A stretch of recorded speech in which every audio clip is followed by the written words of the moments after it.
ไทยให้ความรู้คู่ความสุข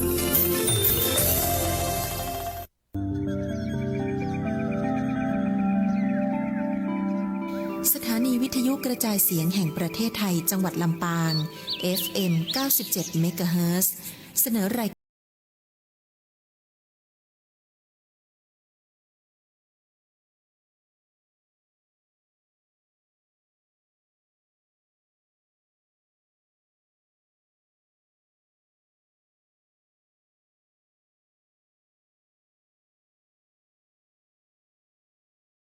ปานาติปาตาเวรมณีอทินนาทานาเวรมณีกาเมมุสาสุราเม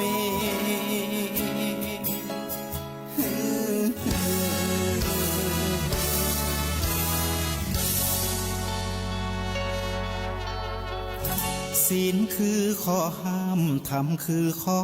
ให้พุทธองค์ตรัสไว้ชี้ทางใจให้ภาคเพียรเบญจศีลเบญจธรรมท่องจำสมัยเราเป็นนักเรียนธรรมะไม่เคยแปรเปลี่ยนแต่เรายังจำได้มาทวงคำมันหมู่บ้านศีลห้าถือเป็นพันธะชาวพุทธทุกคนทั่วไทยสำนักพุทธขับเคลื่อนธรรมจุดเทียนสว่างที่กลางหัวใจสังคมจะร่มเย็นได้ศีลธรรมในใจต้องมีเบญจศีล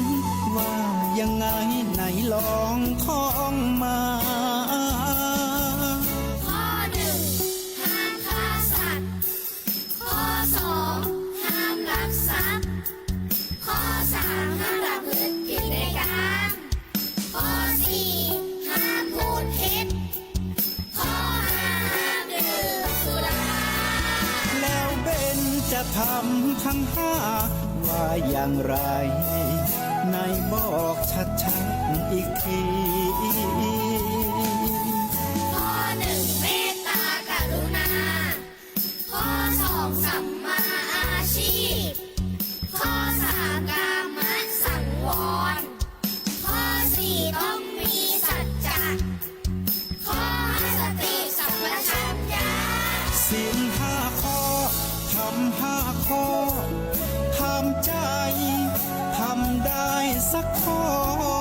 หรือยังมีศีลสุขล้ำมีธรรมสุขใจวอนพี่น้องไทยช่วยกันใส่ใจจริงจังยุคสมัยสื่อออนไลน์พังโถมโจมตีใจเราทุกทางมีศีลมีธรรมเคียงข้างชีวิตพบทางสุขใจ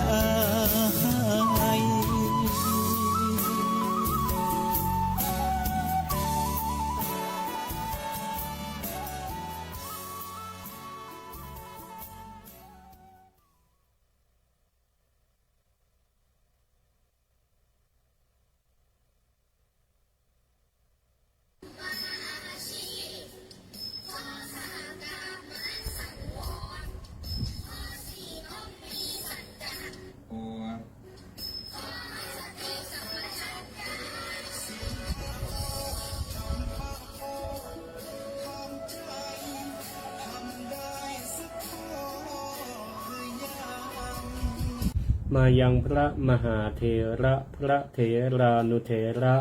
ครูบาอาจารย์เจ้าทุกตนทุกองค์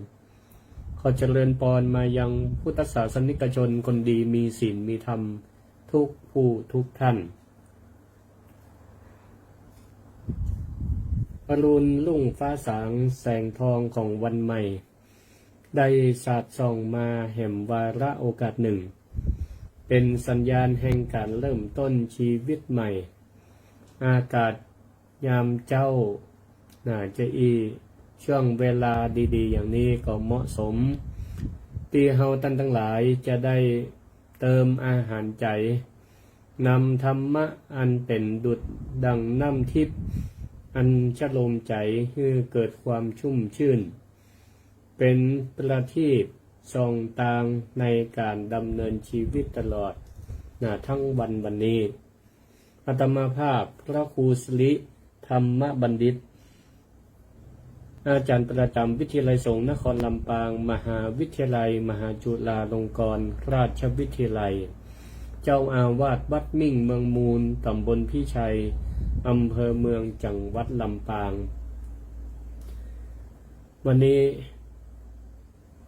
ได้กลับมาพบมาปะกับศรัทธาญาติโยมสาธุชนคนดีท่านผู้ฟังแห่งโอกาสหนึ่งผ่านรายการธรรมะยามเจ้าทางคลื่นสถานีวิทยุกระจายเสียงแห่งประเทศไทยจังหวัดลำปาง FM 97.0 เมกะเฮิรตซ์หรือสวทกรมประชาสัมพันธ์จังหวัดลำปางปะกันในเวลา 5:00 ถึง 6:00 น.เจ้าเป็นประจำทุกวันเสาร์ศรัทธาญาติโยมท่านสาธุชนทั้งหลายเฮาบางครั้งที่เฮาคิดบดีอู้บดีหรือทำบดีกับใครสักคนแล้วเฮามีความรู้สึกบดีนั่นมันบ่ได้หายไปไหนเฮาจะมีความรู้สึกจะอันว่าความรู้สึกที่ว่าสิ่งเหล่านั้นมันบ่ได้หายไปไหนแต่มันกลับย้อนมาทำให้ใจของเฮานั่นเองแหละตีปาเพื่อคุณมัวเกิดความกระซับกระส่ายบ่เป็นสุขหรือบางทีเรื่องไล่ๆก็เกิดขึ้นกับเฮาที่เฮาได้สร้างเอาไว้ในอดีตบางเทื่อมันก็ย้อนกลับมาหาเฮาในรูปแบบที่เฮาอาจจะคาดบ่ถึงเหมือนดังคำโบราณที่เพิ่นกล่าวเตือนใจไว้ว่าความทุกข์แก่ท่านทุกข์นั้นถึงตัววันนี้อาตมาภาพก็จะได้ขอนำเสนอในหัวข้อธรรมะที่ว่าคิดร้ายหมายขวัญผลกรรมนั้นย่อมย้อนคืนคิดร้ายหมายขวัญผลกรรมนั้นย่อมย้อนคืนวันนี้ก็จะได้นำมาบรรยายมานำเสนอเพื่อกับศรัทธาญาติโยมได้รับฟังกันได้พิจารณาไปพร้อมกันซึ่งหัวข้อธรรมนี้ก็ถือว่ามีความสำคัญยิ่งมีความสำคัญยิ่งเพราะมันก็เปรียบเหมือนกระจกที่สะท้อนกฎแห่งธรรมชาติที่เรียกว่ากฎแห่งการกระทำหรือกฎแห่งกรรมที่องค์สมเด็จพระสัมมาสัมพุทธเจ้าทรงตรัสรู้และก็นำมาสั่งสอนเฮาท่านทั้งหลายนั่นเองซึ่งในการนำเสนอหัวข้อธรรมในวันนี้ก็เป็นหลักธรรมคำสอนที่มาจากพุทธภาษิตบทหนึ่งที่ปรากฏในพระสุนตันตปิฎกพุทธกนิกายคาถาธรรมบทภาคที่2ซึ่งตะคืนนี้ก็ได้สอนบาลีออนไลน์เพื่อกับนักเรียนทั้งเป็นบรรพชิตและก็คฤหัสถ์ก็สอนบาลีออนไลน์เป็นประจำทุกค่ำในเวลา1 ทุ่มโดยประมาณถึง3 ทุ่ม ก็พอดี ได้แปลเรื่องหนึ่งชื่อว่าสามาวดีไปถึงตอนท่อนหนึ่งก็มีความ น่าสนใจก็เลยเป็นที่มาที่ไปจะมานำเสนอในวันนี้ ซึ่งพระพุทธองค์ได้ตรัสบทพระคาถาบาลีอยู่ท่อนหนึ่งว่าโยทันเดนะอาทันเดสุอัปปทุเถสุทุสติเป็นต้นซึ่งก็แปลความเป็นภาษาไทยว่าผู้ใดประทุษร้ายด้วยอาทยาคือการลงโทษในท่านผู้บ่มีอาทยา ผู้บ่ประทุษร้ายตอบผู้นั้นย่อมถึงฐานะ10อย่างใดอย่างหนึ่งโดยพลันผู้ใดประทุษร้ายด้วยอาทยาในบุคคลที่บ่มีอาทยาผู้บ่ประทุษร้ายตอบบุคคลนั้นย่อมถึงฐานะ10อย่างบ่อย่างใดก็อย่างหนึ่งหมายความว่าพุทธภาษิตนี้จี้ให้หันถึงผลแห่งการกระทำที่ได้โตยมาอย่างรวดเร็วแล้วก็ รุนแรงเหมือนกับจรวด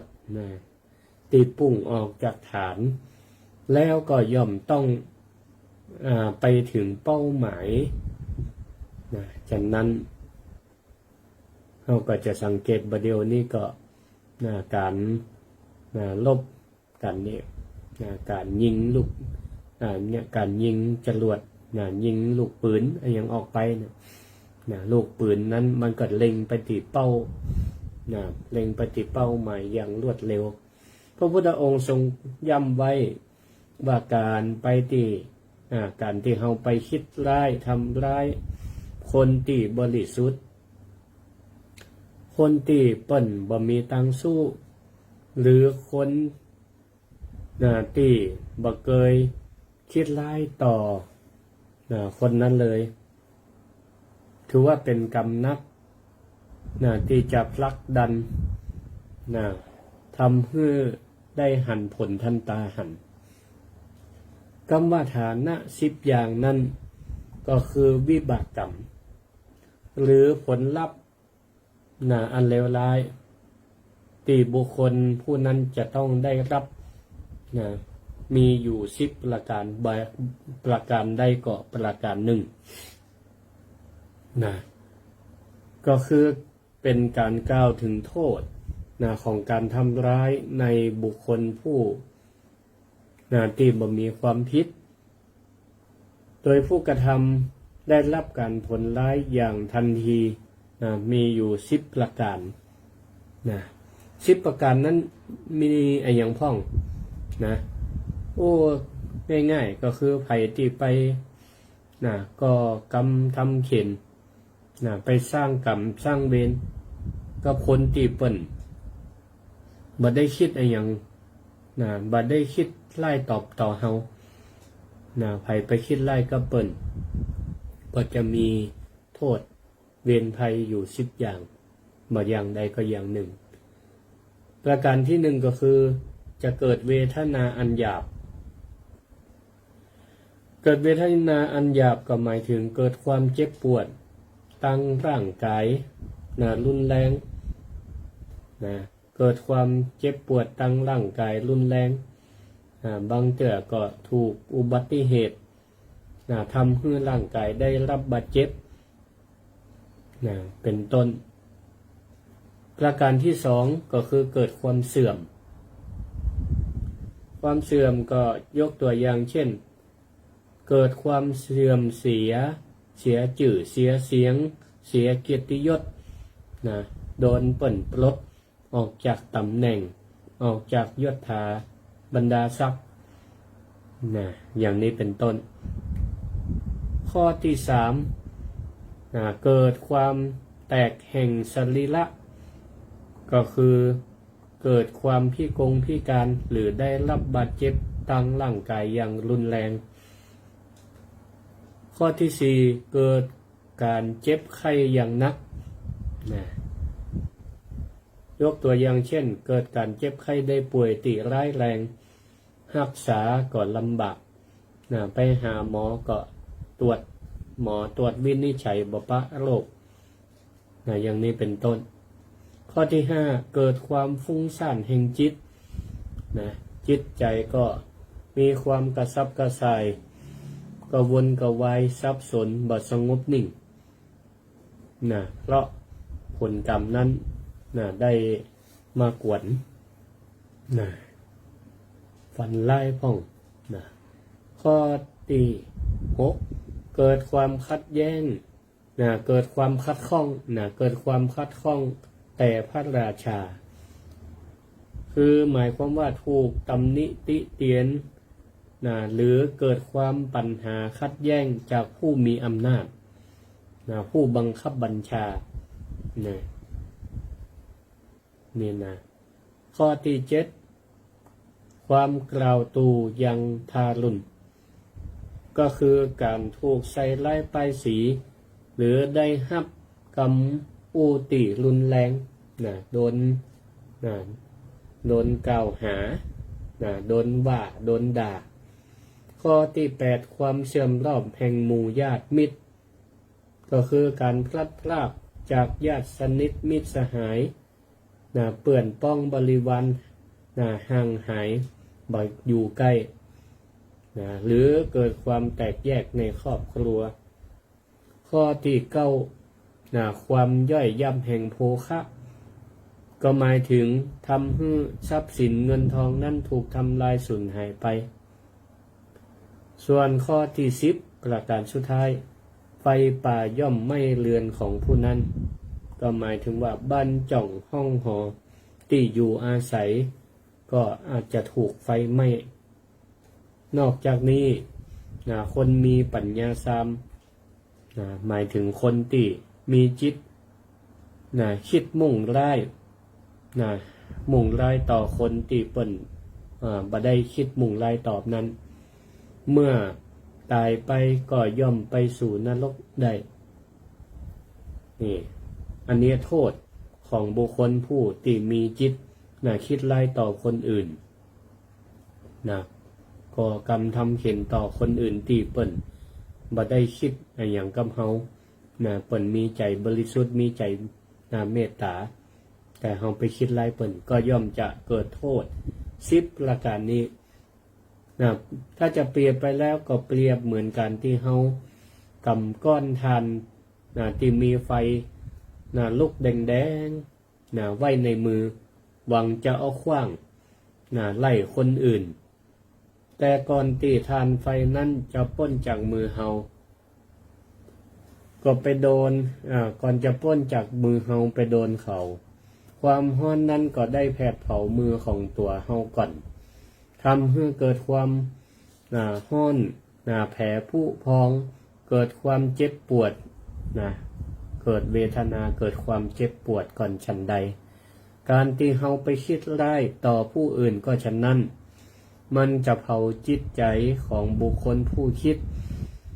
ฮือหันตุกก่อนและก็ยังนำมาซึ่งผลร้ายนับประการในต่อตัวเฮาในทันทีเพื่อจะฮือหันภาพเป็นบุคลาธิฐานชัดเจนอาตมาก็ขอยกเรื่องราวในพระธรรมบทซึ่งเป็นตีมาของหัวข้อในวันนี้คือเรื่องของโคสกะเศรษฐีคือเรื่องราวเริ่มต้นนี่ก็จะว่าไปแล้วก็ถ้าอู้ถึงตีมาที่ไปก่อนยาวอะละจะก็อู้ตามเวลาที่เหมาะสมคือมีครอบครัวของหญิงงามคนหญิงงามเมืองเนี่ยครอบครัวหญิงงามเมืองนี่เปิ้นเวลาเปิ้นเขาได้ลูกทายาทเปิ้นก็ต้องใครได้ลูกไม่หญิงใครได้ลูกไม่หญิงแต่ปรากฏว่าได้ลูกออกมาเป็นพ่อจายเป็นพ่อจายถ้าเป็นพ่อจายนี่เปิ้นบ่เลี้ยงไว้เปิ้นก็จะเอาไปละไปขว้างเอาไปทิ้งไว้ที่ใดที่หนึ่งอันนี้ก็เหมือนกันเราอ่อนน้อยนี่ก็เกิดมาก็มีวิบากเพราะในอดีตชาติ เอาลูกของตัวเก่าเนี่ยเดินป่าตัวภรรยาตัวเมียปรากฏว่าหนีโรคโรคโรคอหิวาเนาะที่นี่ก็บ่อยากเป็นภาระลำพังตัวก็ลำบากก็เลยเอาลูกไปขว้างในป่าอันเนี้ยก็เป็นเศษกรรมมาจนถึงในปัจจุบันตัวเก่ามาเกิดนะก็โดนโดนแม่เอาไปขว้างถังขยะแต่ในผลกรรมอันเนี้ยในอดีตชาติเปิ้นก็ได้ทำกรรมอันดีไว้เหมือนกันได้ทำกรรมอันดีไว้เหมือนกันคือก่อนตายนั้นมีจิตผูกกับหมาหนีตายมาอยู่บ้านคนเลี้ยงงัวเปิ้นเอาน้ำให้หมาที่เปิ้นเลี้ยงไว้อย่างดีตัวเก่าก็ได้รับการดูแลกินข้าวกับบ้านเปิ้นอย่างดีเหมือนกันนะแต่ที่นี่ก็ตาไปหันใส่แม่หมานั้นได้รับการดูแลจากเจ้าของบ้านอย่างดีก็คิดในใจว่าโอ้เอชาหมาบ้านนี้เนาะดูแลอย่างดีได้เป็นหมาบ้านนี้อย่างมาดีแต่ว่าตกมาคืนมาก็กินข้าวนักแกอาหารบ่ย่อยกระต่ายก็ไปเกิดเป็นลูกหมาในต้องแม่หมาตัวนั้นจิตดวงสุดท้ายของคนนี่สำคัญศรัทธาญาติโยมทั้งหลายจิตคิดจะได้ใจมันผูกไปสิ่งนั้นมันก็พาไปเกิดเป็นสิ่งนั้นไปเกิดเป็นลูกหมาแต่ทีนี้ก็มันลวกนี่มันลวกเจ้าไปตังใดก็ไปตัวเจ้าไปนิมนต์พระปัจเจกพุทธเจ้ามาฉันอาหารที่บ้านกูวันมันก็ไปตัวจนมันมีความเชื่องเปิ้นสามารถบอกให้มันไปนิมนต์ด้วยตัวมันเองได้นำทางพระปัจเจกพุทธเจ้ามาบ้านได้เมินเข้าอยู่มันทำเจอีทุกวันก็เกิดความฮักในพระปัจเจกพุทธเจ้าแล้วก็เวลาเปิ่นแกล้งเดินไปตังอื่นบ่ไปบ้านโยมมันก็เฮานำตังกราบผ้าจีวรเปิ่นห้องดึงขึ้นมาตามถนนหนทางเนี่ยอานิสงส์แห่งการเฮาหอนในพระปัจเจกพุทธเจ้าก็ถือว่ามันได้ทำบุญก็เลยได้มาเกิดไปเกิดเป็นเทวดาก็เป็นเทวดาผู้มีเสียงก้องเรียกว่าโคศกเทวดาโคศกเทวดาเสียงกระซิบนี่ไปไกลขนาดว่าบัจจัยเสียงอู้แต่นะถ้าเสียงอู้แต่ซ้ำไปไกลกว่านั้นอานิสงส์แห่งกันได้เฮาหอนมีความฮักใน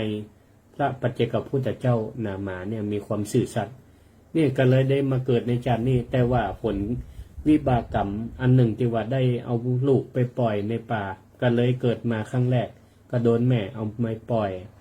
เอาไปขวางที่ถังขยะเพราะว่าบ่ได้เป็นลูกมีหญิงที่นี่ก็มีเศรษฐีมีเศรษฐีในเมืองพาราณสีนั่นเปิ้นก็ถือว่าเป็นตำแหน่งมหาเศรษฐีใหญ่ที่สุดในเมืองนั้นแต่บ่มีลูกก็ได้ไปหันละอ่อนน้อยคนนี้แรกๆก็มีใจเมตตาเอ็นดูสงสารในละอ่อนคนนี้ก็เลยเอามาจุบเลี้ยงดูทีนี้ก็เอาไปฮื้อ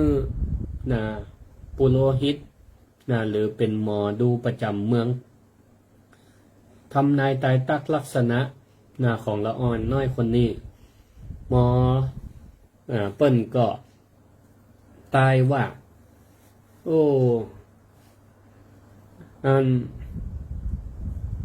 ถ้าละอ่อนที่เกิดในวันนี้ถ้าละอ่อนเกิดในวันนี้ในอนาคตจะเป็นเศรษฐีมหาเศรษฐีประจำเมืองนี้ทีนี้เศรษฐีฟังเจอีแล้วนี่ก็เกิดความบ่สบายใจกลัวว่าละอ่อนคนนี้จะได้ดิบได้ดีได้ดิบได้ดีก็เลย เอามาเลี้ยงไว้นะคือกำกับดูแลแล้วก็คิดในใจว่าถ้าวันใดวันหนึ่งตอนนี้เนี่ยในเมืองในเฮือนของเขาเนี่ยลูกประจายบ่มีแต่ลูกไม่ยิงก็เลยเอาไปอยู่ตัวเองแต่ถ้าวันใดวันหนึ่งเขามีลูกเป็นของตัวเองเป็นลูกประจายเนี่ยเขาจะหาวิธีกำจัดละอ่อนคนนี้เหียแล้วก็จุบเลี้ยงแล้วก็สนับสนุนให้ลูกตัวเก่านั้นเป็นเศรษฐีนี่แกคิดจะอีกปรากฏว่าอยู่มาบ่เหมือนเศรษฐีคนนี้ก็ได้ลูกเป็นปัจจัยแต่ก็เลยหาวิธีกำจัดลูกบุญธรรมคนนี้ลูกบุญธรรมคนนี้ตั้งชื่อว่าโคสกะเพราะว่าในคณะที่ไปปะนี่ให้เสียงดังเสียงก้องเสียงดังเลยตั้งชื่อว่าโคศกในโคศกแปลว่าผู้มีเสียงก้องเศรษฐีนี่ก็หาวิธีกำจัดลูกบุญธรรมของตัวเก่าหาวิธีหลายครั้งหลายคราหลายครั้งหลายครายกตัวอย่างเช่นใจคนใจนี่ใจนางตาสีคนใจเอาละอ่อนน้อยเนี่ยทารกโคสกะเอาไปวางไว้หน้าคอกงัวเอาไปวางไว้หน้าคอกงัวของกะว่าถ้าแม่เจ้าเนี่ยคนเลี้ยงงัวเปิดคอกมาไม่ได้เนี่ยบรรดาฝูงงัวตั้งหลายเย่ำละอ่อนทารกคนนี้ตายแน่นอนเสร็จว่าแล้วก็เอาไปวางแท้กับมาคืนแม่เด็กนั่นพอแม่เจ้าคอกงัวก็เปิดออกปรากฏว่าฝูงเจ้าฝูงงัวเนี่ยปกติแล้วเนี่ยมันจะออกเป็นตัวสุดท้ายทุกวันมันจะออกเป็นตัวสุดท้ายคอยกำกับบรรดางัวทั้งหลายแต่แปลกวันนี้เจ้าฝูงงัวงัวหัวหน้าเนี่ยออกคอกมาก่อนเปิ่นก็ไปยืนขวบไปยืนขวบละอ่อนคนนั้นเพื่อป้องกันมาให้บรรดางัวทั้งหลายมาเยี่ยมละอ่อนน้อยโคสกะไปบปอก็ให้ได้กินนมงัวนั้นตัวให้กินนมแม่งัวนั้นตัวปรากฏว่าก่อนรอดปลอดภัยทีนี้ก็คนเลี้ยงงัวก็สงสัยว่ามันเป็นจะใดกูเตือนนี่จ่าฝูงงัวเนี่ยหัวหน้างัวเนี่ยมันจะออกเป็นตัวสุดท้ายวันนี้ออกก่อนแล้วก็มายืนขวางตีนหน้าขอบมันยอมไปทางใดก็เลยไปพอปรากฏว่าเป็นละอ่อนน้อยนอนอยู่ต้องงัวหั่นนอนกินนมอยู่พออุ้มมาพอหน้าพอตาหน้าฮักหน้าเอ็นดูก็มีจิตเมตตาว่าวันนี้เฮาอย่างมาโชคดีได้ละอ่อนไปเลี้ยงเป็นลูกละว่าแล้วก็คนเลี้ยงงัวก็เอาอุ้มละอ่อนนั่นไปแล้วทีนี้เศรษฐีคนนั้นก็สั่งลูกน้องไว้ว่าพกพอเนอะถ้ามันตายเนี่ยถ้ามันตายสำเร็จแล้วเนี่ยให้มาบอกหรือจะได้สำเร็จบ่สำเร็จให้มาบอกนางทาสีคนใจนี่ก็หันว่าละอ่อนนี่บ่ตายสักคำก็เลยไปบอกเศรษฐีก็เลยเอาสตังค์ให้1,000ไปขอซื้อละอ่อนนั่นคืนมากับคนเลี้ยงงัวนางทาสีก็ไปไทยซื้อละอ่อนนั่นมาวางแผนจะฆ่าเปิ้นเพื่อป้องกันมาให้เป็นเศรษฐีในอนาคตก็บ่สำเร็จครั้งที่2ทำแหมโดยเอาไปคนใจเอาไปขว้างไปไว้กลางตางกลางตางล่องัวเหมือนกับสมัยบะเดียวเอาไปไว้กลางตางรถไฟพ่องกลางตางรถยนต์พ่องเฮียกะว่าฮื้องัวฮื้อล่องัวที่ลากล่อเนี่ยเป็นตางเตียวเนี่ยฮื้อทับละอ่อนฮื้อปุ๊ดฮื้อขาดฮื้อตายไป นี่ปรากฏว่าอย่างเดียวกันนะมีงัวนำนะล่องัวนำอยู่กันหนึ่งก็ฟังไปก่อนได้ยินเสียงละอ่อนให้ก็เลยไปขวางขอบละอ่อนนั่นไว้เพื่อบ่ให้บรรดาล่องัวกันอื่นไปทับละอ่อนนั้นจนหมดล่อเสร็จแล้วก็เจ้าของล่องนั่นก็สงสัยว่าจะได้ว่าวันนี้งัวบ่เคลื่อนบ่เตียวลงไปพอก็ไปหั่นใส่ละอ่อนน้อยอยู่ปื้นหั่นก็เกิดความฮักความเมตตาแฮมก็บนอ่านพร่ำในใจว่าโอ้วันนี้เป็นโชคดีของเขาจะได้ละอ่อนไปเลี้ยงนี่ว่าแล้วก็เอาละอ่อนน้อยโคศกเนี่ยไปเลี้ยงนางทาสีนี่ก็ไปบอกเจ้านายเศรษฐีแฮมเจ้านายเศรษฐีนี่ก็เอาสตังค์ขึ้นปันบอกไปซื้อตั๋วมา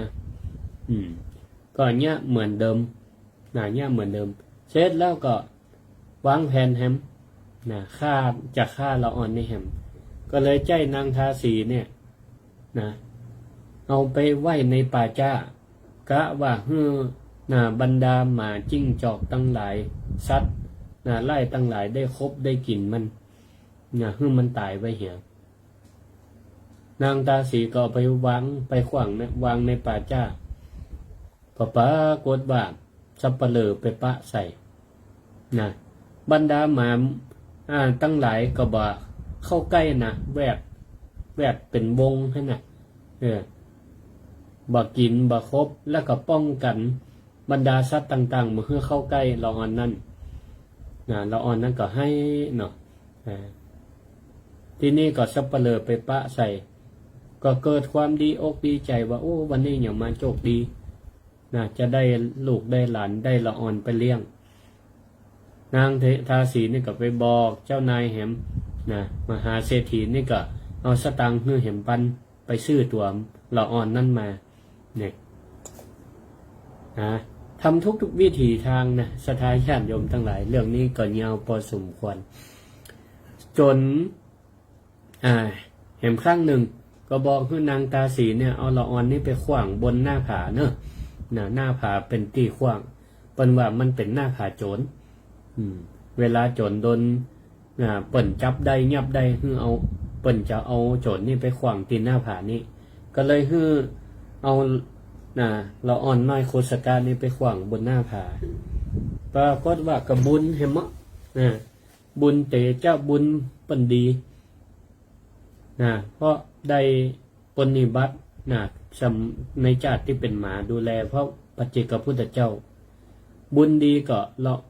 เปิ้นขว้างไปแล้วนี่ก็ไปตกใส่หุ่มไม้หุ่มไม้นี่ก็หับล่างเอาไว้ก็บ่เป็นหยังนี่ไปข้างอยู่บนพุ่มไม้วันหนึ่งก็มีเจ้าบ้านจะไปตัดเอาไม้ไผ่ไม้ซางก็ได้ยินเสียงละอ่อนให้อยู่บนพุ่มก็เลยขึ้นไปเอามาเนี่ยก็ยังเอี้ยนางตาสีก็ไปบอกเจ้านายก็สตังมาซื้อคืนแหม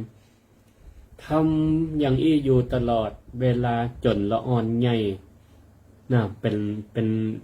วัยเด็กละเนาะเลี้ยงจนเป็นวัยเด็กทีนี้ก็ยังบ่เลิกลามหาเศรษฐีบละความพยายามก็วางแผนขั้งสุดท้ายก็เลยห้องลูกบุญธรรมติจื่อโคสกะเนี่ยมาว่าไอ้น้อยมันนี้ป่อจะใจจะวันไป ไปหานายช่างหม้อกำแล้วเอาจดหมายเนี่ยไปบอกวันเขียนจดหมายฝากไปและนายโคสกะละอ่อนน้อยเนี่ยเพราะป่อบุญธรรมเนี่ยมีจิตคิดบดีวางแผนจะทำไล่มาตลอดบ่เคยเห็นหนังสือโมโหแม่จะว่าเปิ่นเขียนหนังสือ สั่งฮื้อตายนี่ก็บ่ฮู้กรรมก็โป๊กจดหมายนี้ไปพอที่นี้เดินไปก็ผ่านไปที่วงละอ่อนเปิ้นเล่นกันก็มีลูกของเศรษฐีลูกแต้นี่น่ะกำลังเล่นอยู่ก็มีซักเป็นน้องเนาะกำลังเล่นอยู่แล้วก็ในโคสกะนี่เก่งนะในการเล่นถ้าได้เคยเล่นกับไผนี่ชนะทุกตาน้องก็หันอยู่ทีนี้พอหันก็ห้องอ้ายเปิ้นมาเนาะอ้ายโคสกะมานี่ก่อนเนี่ยผมเล่นกับหมู่เพื่อนๆน่ะก้านทุกตาก้านทุกครั้งอ้ายมาเล่นแตนกับเล่นแตนผมกำเตอะนายโคสกะนี่ก็ว่าโอ้บ่ได้เตื้ออีป่อเปิ้นกำลังใจอ้ายไปบ้านนายปั้นหม้อไปหานายจังหม้อมาลังหม่อนเขาแก้วเนี่ยก็ ทีนี้ก็ไปบ่ได้เตื้อเล่นแตนบ่ได้เตื้อมีการทีนี้น้องก็เลยว่ามันการอันใดเนี่ยเปิ้นคือเอาจดหมายไปส่งน้องก็เลยว่าเป็นหยังอ้ายเล่นแตนไปเตอะ เดี๋ยวน้องจะเอาจดหมายไปส่งแตนเอาจดหมายไปส่งแตนอ้ายเล่นฮื้อชนะเดี๋ยวผมจะกลับมาน้องก็เลยกำจดหมายนั่นไปพอกำไปก็เอาไปฮื้อนายช่างหม้อเปิ้นกำลังเผาหม้ออยู่เนาะในจดหมายนั่นเขียนว่าจะได้เขียนว่าเนี่ยเฮามีลูกที่บดีเปิ้นห้องว่าลูกเลวลูกไล่มันอกตัญญูมันเป็นคนบดีเลี้ยงไว้ก็เนี่ยฮื้อตระกูลเสื่อมช่วยฮื้อฆ่ามันฆ่าหันศพมันแล้วก็เอาใส่ในหม้อเอาใส่ในเตาเผาไปตัวหม้อนั่นเนอะนี่ในจดหมายเขียนที่อีทีนี้ก็ลูกแต่ของเศรษฐีเนี่ยก็เอาจดหมายยื่นเฮือบอกด้วยป่อฝากจดหมายมาโอ้คนปั้นหม้อนี่ก็อ่านแล้วก็มันได้การจ้างรางวัลด้วยเนาะมันก็เนี่ยตามกะพอเนี่ยตามเสร็จแล้วก็ฆ่าลูกของเศรษฐีลูกแต้ๆนี่นะตามคำสั่งในจดหมายแล้วก็ตกแมลงมาโคสากะตีลูกตีน้องเปิ้นฮื้อเล่นเล่นเกมแตนก็ปิกบ้านเตียวไปบ้านป้อมหาเศรษฐีหันก็ตกอกตกใจก็เลยถามว่าไอ้น้อยบอกไปตามกรรมที่ป้อบอกกะเนี่ยโคสกะก็เลยบอกว่าตอนแรกผมจะไปก็น้องมันก็พยายามขอให้ผมเล่นเกมแตนมันก้านทุกตาให้ผมเล่นชนะโดยที่น้องมันก็อาสาว่าจะเอาจดหมายไปส่งแตนผมโอ้เศรษฐีได้ฟังจะอันก็ตกอกตกใจนึกถึงลูกตัวเก่าบ่มีละลูกข้าตายแน่ก็เลยฟังล่นไปลงไปตีลงหม้อของนายช่างหม้อปรากฏว่าบัตันคนปั้นหม้อก็เลยหันเศรษฐีล่นมาเกิดว่าโอ้อันเปิ้นให้จะดีใจละว่าสั่งงานสำเร็จนายช่างปั้นหม้อก็บอกว่าโอ้ท่านเศรษฐีบ่ต้องหีบบ่ต้องฟังผมทำสำเร็จแล้วผมทำสำเร็จแล้วโอ้เศรษฐีจะอกแตกตายหมายจะฆ่าลูกบุญธรรมลูกเลี้ยงก็กลายเป็นว่าส่งลูกแต่ไปตายเนี่ยก็เลยเสียอกเสียใจหันหน้าโคสากะมาได้เนี่ยโตมันเหลือเหมือนกับหนามหยอกอกเนี่ยเก็บความแค้นนี่แหมเก็บไว้แหมอย่างอีกเนี่ยจะได้ก็บ่ตายสดาญาติโยมทั้งหลายจนมาครั้งสุดท้ายครั้งสุดท้ายก็เขียนจดหมายฝากนายโคสกะนี่ไปแหมอันนี้ไปแหมบ้านหนึ่งไปแหมบ้านเศรษฐีหนึ่งก็เขียนจดหมายไว้ว่าอันเนี้ยลูกเขาคนเนี้ยดูมันบดีเลี้ยงไว้ก็เป็นภัยไปถึงบ้านแล้วก็ ขอให้จัดการนะจัดการฆ่ามันกำเนิดนี่นะเสร็จแล้วก็ปกจดหมายนี่ไปปรากฏว่าในระหว่างเดินทางนะพอไปถึงแล้วก็เมียเศรษฐีไปปะก่อน ก็เลยถามไทยว่ามาน้อยลูกไหนมาก็เลยบอกว่าโอ้ผมอันป่อใจมาหาป่อเศรษฐีเปื่อนเปิ้นฝากจดหมายมานี่เมียเศรษฐีหันก็โอ้เอ็นดูสงสารนะหันเอ็นดูเหมือนลูกเหมือนหลานก็เลยฮื้อพักนอนนี่ก่อนพักฮื้อนอนที่นี่ก่อนเสร็จแล้วก็มาฮื้อไปพบเศรษฐีเตื้อแล้วก็มีลูกสาวเปิ้นมีลูกสาวอยู่คนหนึ่งเนาะลูกสาวก็หันเปื่อนแขกบ้านมาเยือนก็เลยว่าโอ้เป็นไผนี่นะแล้วทีนี้ก็ใจคนใจไปเนี่ยการเนี่ยงานปรากฏว่าคนใจก็โดนแม่เปิ้นใจต่อแหมกำหนึ่งไปเพี้ยวตีรับตีนอนฮื้อโคสกะทีนี้ก็มาปิกมาหาลูกเศรษฐีลูกสาวเศรษฐีลูกสาวเศรษฐีก็เกลียดนะว่าโอ้ใจไปกันไปงานนี่อย่ามาจ้าโอ้ก่อนย้อนว่าแม่เธอนั่นกะใจฉันไปทำการทำงานให้ต้อนรับนายโคสกะพอได้ยินชื่อโคสกะนี่ก็โอ้ปรากฏว่าขนคิงลุกอีนะเพราะว่าได้ยินชื่อนี่เหมือนกับว่าเป็นกู่เป็นกีมกันในอดีตชาติก็กลายเป็นว่าเป็นอดีตชาติก็เป็นผัวเป็นเมียกันแล้วก็มาเกิดในชาตินี้ก็มาเป็นลูกเศรษฐีทีนี้ก็ได้ยินชื่ออันก็เกิดความฮักแล้วก็ทีนี้ก็ว่าไปพกพอกำลังว่าเปิ้นมาจะใดทีนี้ไปตอนเปิ้นรับตอนเปิ้นรับก็หันจดหมายเน็บไว้ตีกระเป๋ากระเป๋าใช้พกก็เลยไปเอาจดหมายนั้นมาอ่านโอ้ซึ่งนางลูกเศรษฐีนี่เปิ้นหู้กำเนาะอ่านเปิ้นอ่านเขียนภาษาได้ก็เลยหู้กำในจดหมายว่าโอ้อายนี่มันอย่ามองบ่หู้เรื่องหู้แล้วปกจดหมายเป็นจดหมายสั่งตายของตัวเก่าแท้ๆนะเอาตัวเก่าจะไปตายเนี่ยโมหู้กะเนี่ยก็เลยไปแปลงสารเขียนจดหมายใหม่เขียนจดหมายแปลงกรรมใหม่ว่าปอดเศรษฐีวันนี้เขาส่งลูกเบาตีเป็นคนดีเป็นคนดีเป็นลูกฮักถ้ามาถึงแล้วก็ฮื้อจัดแจงหาเข้าหาปลามาฮื้อกินท่านมีลูกสาวก็โยกแต่งงานฮื้อเหี่ยกำเนิดอีกแต่งสารจะอีเซตแล้วก็เศรษฐีเปลี่ยนคนนั้นไปก็ได้อ่านก็ดีอกดีใจก็ยกโคสกะเศรษฐีนี่คือเป็นลูกเขยแต่งกับลูกสาวนี่ศรัทธาญาติโยมท่านสาธุชนทั้งหลายจนว่าล่าสุดท้ายมหาเศรษฐีนี่ก็ตอมใจตายเพราะทำการบ่สำเร็จแล้วก็ใต้ที่สุดโคสกะลูกบุญธรรมคนนี้ก็ได้เป็นมหาเศรษฐีแทนได้ตำแหน่งแทนตัวเก่านี่ศรัทธาญาติโยมทั้งหลายเรื่องนี้ก็เหงาอละอยู่เหมือนกันเนาะจากเรื่องของโคสกะเศรษฐีเนี่ย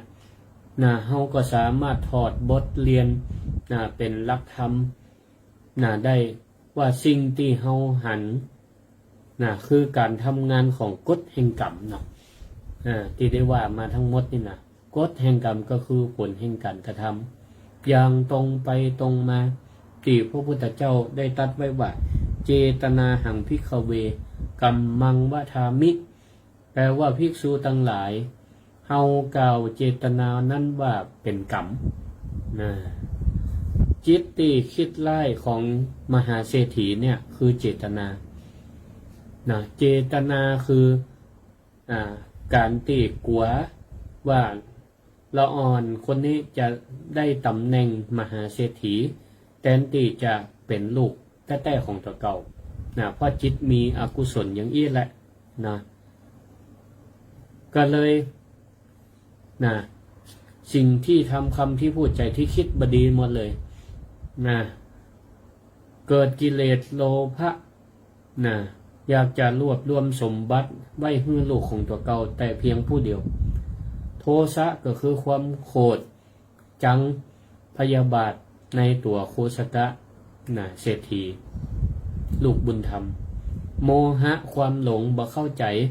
ในกฎแห่งกรรมคิดว่าการทำร้ายคนอื่นได้โดยตีตัวเก่าจะบ่ได้รับผลอะไรหยังนี่มีความหลงผิดเมื่อมีเหตุอย่างนี้ก็ความคิดร้ายและก็ผลตีตัวมาก็คือวิบากวิบากผลของกรรมก็ทำให้เกิดความทุกข์ความพินาศความชิบหายเสียสตังกรรมละปันกรรมละปันในสมัยนั้นกรรมละปันนี่ก็บ่เจทุกนะแล้วก็เสียลูกเสียลูกในไส้เสียลูกหักของตัวเก่าไปนี่ศรัทธาญาติโยมท่านสาธุชนทั้งหลายเรื่องนี้นี่ก็เอามาเล่าสู่ศรัทธาญาติโยมทั้งหลายเพื่อได้ฟังนี่ก็เพื่อที่จะเพื่อเฮาท่านทั้งหลายนั้นได้ถอดบทเรียนได้ว่าความคิดที่เฮาปรุงแต่งหรือว่ามุ่งร้ายต่อผู้อื่นเหมือนกับไฟฉายที่เฮาส่องเขาเนี่ยแต่หวังจะให้เขานั้นได้เกิดความเศร้าโศกตกอับแต่ใจเฮานั้นถูกเผาไหม้ไปก่อนดิ้นรนถ้าเขาบ่สำเร็จตามที่ใจเฮาต้องการเขาบ่เดือดร้อนตามที่ใจเฮาต้องการกลายเป็นว่าใจของเฮาเนี่ยเดือดร้อนกระวนกระวายกรรมก็คือเงาได้เฝ้าตามติดถามทวงอย่าคิดลวงว่ารับพักใส่ได้วันพืชทุกหวังผลสุขเป็นไฉนกรรมตามไปให้ผลดลถึงตัวนี่และศรัทธาญาติโยมท่านสาธุชนทั้งหลายเอาได้ฟังเรื่องราวของโคสกะเศรษฐีแล้วก็ได้รับธรรมมาถึงอย่างนี้แล้วกรรมสำคัญก็คือว่ากรรมถามคือว่าเราจะนำธรรมะข้อนี้ไปปรับใช้ในชีวิตประจำวันของเราได้จะใดข้อที่หนึ่งคือฝึกสติให้เฮานั้นหู้เท่าทันความคิดของตัวเก่าสิ่งสำคัญที่สุดก็คือการเจริญสติที่ได้อู้อยู่บ่อยๆสติแปลว่าความระลึกได้ถ้าเฮาเวลาที่เฮามีความโกรธเฮาบ่พอใจกับไผกับคนใดกับสิ่งใดที่มันพุทธขึ้นในอกในใจเฮาก็รีบหู้ตัวระลึกได้หู้ตัวว่าเฮาโกรธเนาะเฮามีความโลภเนาะเฮามีความโกรธเนาะเฮาบ่พอใจเนาะเฮาใครได้เนาะเฮาใครมีเนาะเฮาใครเป็นเนาะดักอารมณ์ตักอารมณ์ได้หู้ตัวหู้เท่าทันมันได้เสร็จแล้วก็ความอยากทั้งหลายนั้นมันก็ค่อยๆลดลงเพราะมันถูกใจเฮาเนี่ยมันตักมันดักขอเอาไว้ความโลภความโกรธความหลงนั้นมันก็จะได้ค่อยๆบางเบาไปได้เหมือนกับเฮามีคนคอยเฝ้าพอความคิดของตัวเก่ามาได้พุนพันพันแล่นโคตรก็จะโคตรต้อยเหมือนกับเปิ่นเฮาพอเปิ่นเล่นละครบทเปิ่นแสดงความโหดดุร้ายโหดร้ายใจดีอย่างต่างๆเฮาก็มีสติในการกำกับเปรียบเหมือนเป็นเบรกเวลาคนที่เปิ่นขับรถช่วยชะลอเมื่อฮื้อความคิดไล่ๆเนี่ยมันแล่นออกไปเหมือนกับเบรกรถยนต์ที่คอยชะลอความเร็วของรถอันนี้ฉันใดก็เหมือนกันประการที่สองเป็นว่าแผ่เมตตาเป็นยาใจ แผ่เมตตาเป็นยาใจก็หมายความว่าก่อนนอนกูคืนเนี่ยศรัทธาญาติโยมทั้งหลายบอกว่าจะตื่นเจ้าหรือเข้านอนก็ลองสวดมนต์ไหว้พระพอแล้วก็แผ่เมตตาพอ มีกรรมแผ่เมตตาอันใดที่ว่าได้จะเป็นกรรมบาลีก็ตามสัพเพสัตตาสุขิตาโหนตุนะสัพเพสัตตาอาเวลาโหนตุอย่างนี้เป็นต้นหรือว่าเป็นกรรมไทยก็ได้ขอสัตว์ทั้งหลายนะจงเป็นสุขเถิดเห็นไหมอย่าได้มีเวรอย่าได้มีความพยาบาทมาดไล่อย่าได้มีความทุกข์กายทุกข์ใจนะอย่างนี้เป็นต้นแผ่เมตตาให้สิ่งทั้งหลายมันคนหลอบข้างคนหลอบกายบริวารญาติสนิทมิตรสหายแผ่ความเมตตาออกไปเหมือนเฮาเอาน้ำเย็นไปฮดดับกล่องไฟในใจของเฮาดับความโกรธความพยาบาทมันก็จะก้อยหายหมดดับไปเมื่อเฮาปรารถนาดีให้คนอื่นใจเฮาก็จะมีความสุขก็บ่สามารถที่จะไปคิดไล่กับไผได้ประการที่3เฮาเชื่อมั่นในกฎแห่งกรรมกฎแห่งการกระทำเฮาเนี่ยศรัทธาญาติโยมทั้งหลายบอกว่าการกระทำจะเล็กจะน้อยจากปานกลางหรือการกระทำแบบใหญ่มันย่อมมีผลย่อมมีผลเฮาศรัทธามั่นคงได้ว่าถ้าเฮาทำดีเนี่ยมันตึงดีผลของการทำดีมันตึงมีการทำความชั่วก็เหมือนกันผลมันก็มีจริงๆแล้วมันก็ไม่ต้องรอหันผลของการกระทำในจาดหน้าไม่ต้องรอไผมาลงโทษแต่ผลแห่งการกระทำนั้นมันส่งผลตีใจเฮานั่นแหละถ้าเฮาใจเฮาคิดดีทำดีอู้ดีใจเฮาก็ย่อมมีความสงบ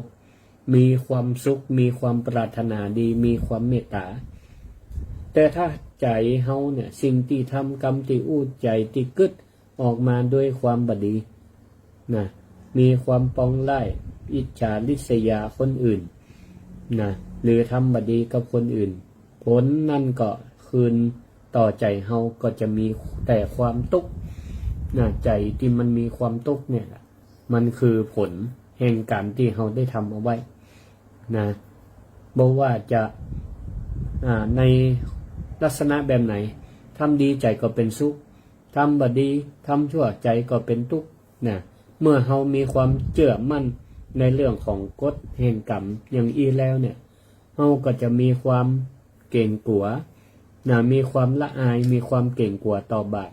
บ่กล้าที่จะไปทำร้ายอู้ไล่คิดไล่กับไผเพราะฉะนั้นในเจ้าวันนี้อาตมาก็ได้นำธรรมะในหัวข้อที่ว่าคิดร้ายหมายขวัญผลกรรมนั้นย่อมย้อนคืนมาฝากศรัทธาญาติโยมสาธุชนทั้งหลายตามพุทธภาษิตที่ได้ยกไว้แปลว่าผู้ใดประทุษร้ายในท่านผู้บ่ประทุษร้ายตอบผู้นั้นย่อมถึงผลร้ายโดยพลันก็ได้ยกเรื่องราวโคสกะเศรษฐีมาให้ฟังขณะโคสกะเศรษฐีถึงแม้ว่าจะมีบุญมีบุญที่ได้แต่เป็นตำแหน่งแห่งเศรษฐีและก็โดนป่อบุญธรรมนี่ปองไล่ป่อเลี้ยงนี่คิด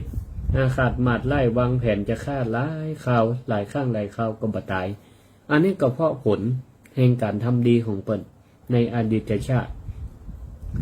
ที่ได้เกิดเป็นสัตว์ดิลฉานแม้ว่าเกิดเป็นหมาแต่ก็มีความฮักความซื่อสัตย์นายเปิ้นใจฮื้อไปนิมนต์พระปัจเจกพุทธเจ้ามาบ้านมาจองก็ทำตามแล้วก็เกิดความผูกพันในพระปัจเจกพุทธเจ้าพอเปิ้นได้ละไปที่อื่นได้ละไปที่อื่นก็เกิดความผูกพันรับสายตาไปแล้วนี่ก็ปรากฏว่าตอมใจตายก็จิตเพราะความศรัทธาความซื่อสัตย์ในพระปัจเจกพุทธเจ้าก็เลยได้มาเกิดเป็นโคสกะเศรษฐีแต่การที่เปิ้นได้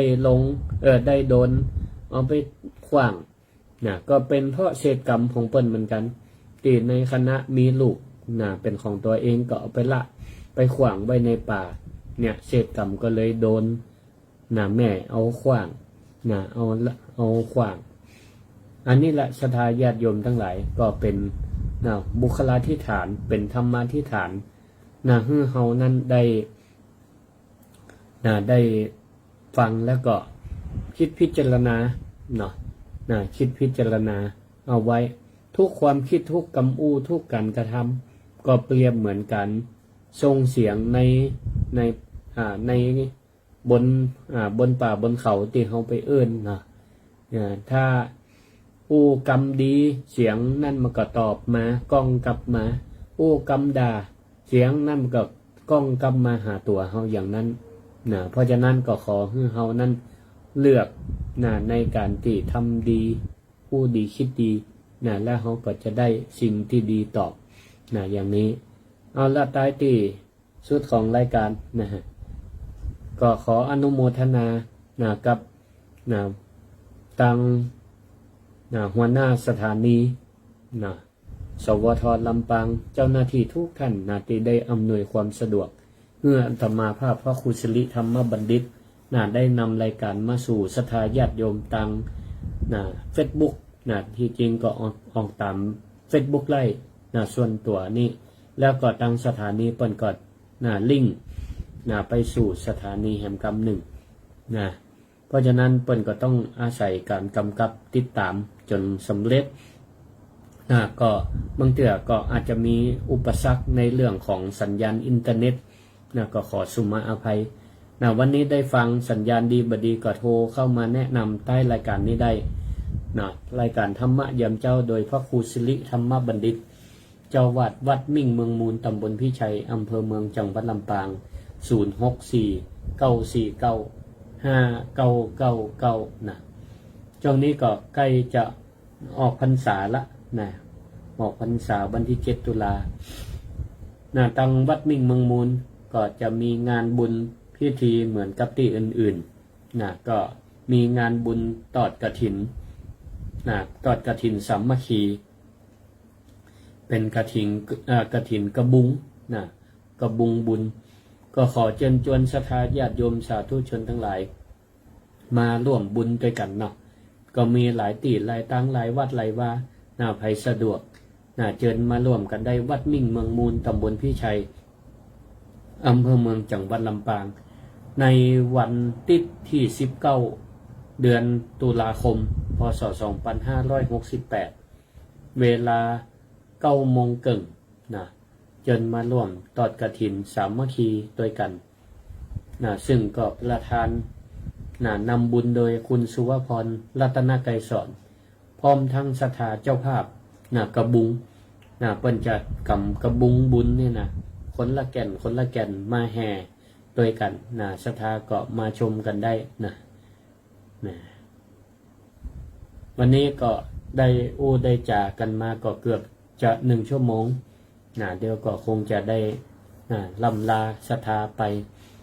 เข้ากับมาปะกันใหม่ในวันเสาร์หน้าแต่ที่จริงแล้วทุกวันเวลา5 ถึง 6 โมงเจ้ารายการธรรมะยามเจ้านี่ก็เปิ้นออกทุกวันเวลา5 ถึง 6 โมงเจ้าโดยจะมีครูบาอาจารย์พระนักเผยแผ่แต่ละตนแต่ละองค์ก็ได้หมุนเวียนเปลี่ยนกันมานำเสนอธรรมะส่วนของอาตมานี่ก็นำเสนอในวันเสาร์ทุกวันเสาร์เวลา5 ถึง 6 โมงวันเสาร์ท้ายของสัปดาห์เจ้าอี้หลายท่านก็เป็นวันหยุดบ่ได้มีความรีบเร่งในการทำงานก็เปิดวิทยุฟังไปตัวฟังกล่อมไปตัวก็ได้สาระประโยชน์ใครจะโทรเข้ามาแนะนำรายการก็064-949-5999รายการธรรมะยามเจ้าโดยพระครูสิริธรรมบัณฑิตสุมาเตะกี้มีคนโทรเข้ามาแต่บ่ได้ยินแม่สมบูรณ์บ้านไร่ศิลาทองเจริญปอน เช้าไว้ค่ะ อ๋อเจริญปอนแม่สมบูรณ์บ้านไร่ศิลาทอง เอาเป็นออกคนจะออกรายการทานนี้นะแต่ว่าป้าตะกี้เนี่ย อ๋อมาหมุนปะล่ะ เจ้า ออกทุกวันเสาร์5 ถึง 6 โมงเนอะ เอาหัว ดีละต่อไปก็ได้เปิดติดตามกันเนาะ เจ้า สาธุ ตะกี้ได้เจ้าสาเจ้า ได้ฟังตั้งแต่ต้นรายการก่อน ไม่ได้ฟังอย่าง ฟังเนี่ยใกล้จะนี่เนี่ยใกล้ที่จะบอกเบอร์โทรเนี่ย ใครจะบอกเบอร์โทรเสาร์หน้าตั้งเก้าใหม่นะ เจ้า อนุโมทนาขอบคุณติดตามเนอะเจริญปอนอยู่ดีมีสุขแม่สมบูรณ์บ้านไร่ศิลาทองก็ติดตามฟังรายการธรรมะหลายขึ้นเหมือนกัน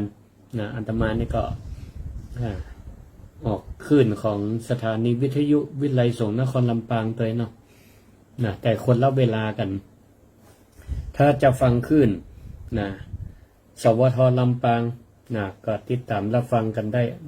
5 ถึง 6 โมงเจ้าทุกวันเพิ่นก็จะมีครูบาอาจารย์เปลี่ยนกันออกโดยเฉพาะท่านอาจารย์พระครูวิบูลย์ปริยัติยากรเนี่ยเพิ่นก็ออกบ่อยหน่อยเวลา5 ถึง 6 โมงของอาตมานี่ขอสัปดาห์ละวันโดยภารกิจหน้าที่การงานก็หลายตัง ก็ด้วยความอนุเคราะห์จากสถานีออกในวันเสาร์เวลา5 ถึง 6 โมงเจ้าก็ขออนุโมทนาสาธุกับศรัทธาญาติโยมตั้งหลายที่ได้ตั้งอกตั้งใจ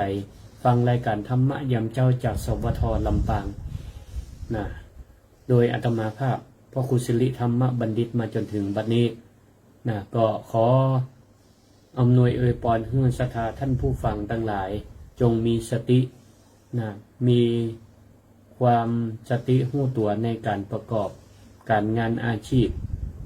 ทุกอย่างก้าวทุกอย่างสิ่งที่ทำคำที่พูดใจที่คิด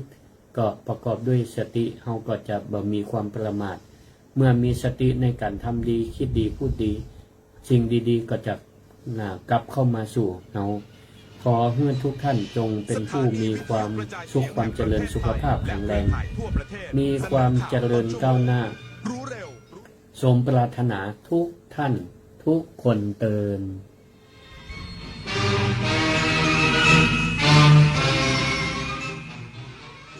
รับฟังข่าวต้นชั่วโมง 6 นาฬิกา